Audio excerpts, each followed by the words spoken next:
আরে খাও খাও, গরিবের বাড়িতে আইসো, এক গ্লাস শরবতই তো খাবো, আর তো কিছু না।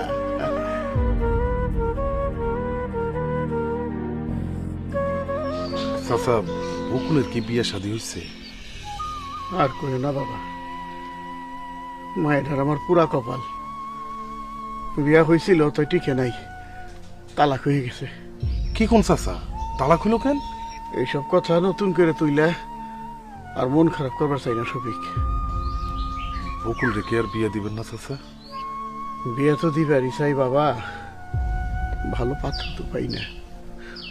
ওই যে একবার বিয়ে হয়েছে, সেই জন্য ভালো কোনো সম্বন্ধ আসে না। চাচা, আপনি যদি কিছু মনে না করেন, যদি আমার সাহস দেন, আপনার একটা কথা কইবার চাই। সাহসের কি আছে বাবা, কও তুমি কি করবে?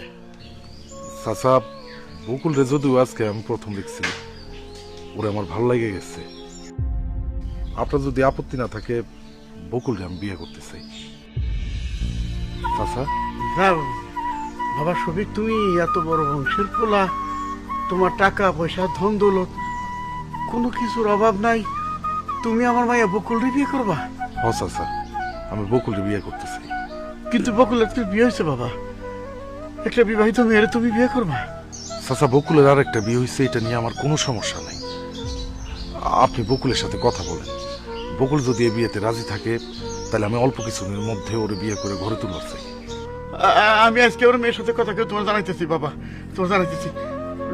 শরবতটা খাবো বাবা, শরবতটা খাবো।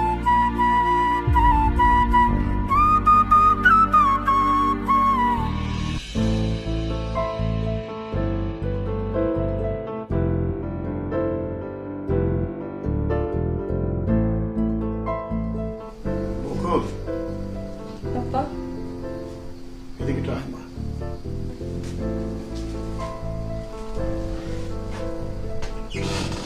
কিছু কইবা?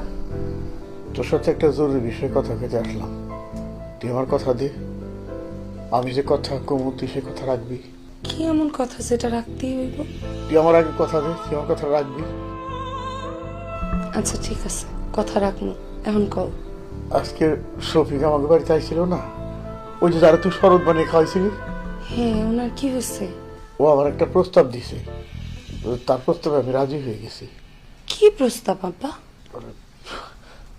তোর বিয়ের প্রস্তাব। তুমি কি কও আপা, আমার বিয়ার প্রস্তাব দিছে মানে? আমি ঠিকই বলতেছি, শফিক তোর দেখে পছন্দ করছে, তোর সে বিয়ে করতে চায়। তুই আর মত করিস না মা, তুই শফিককে বিয়ে করতে রাজি হয়ে যা।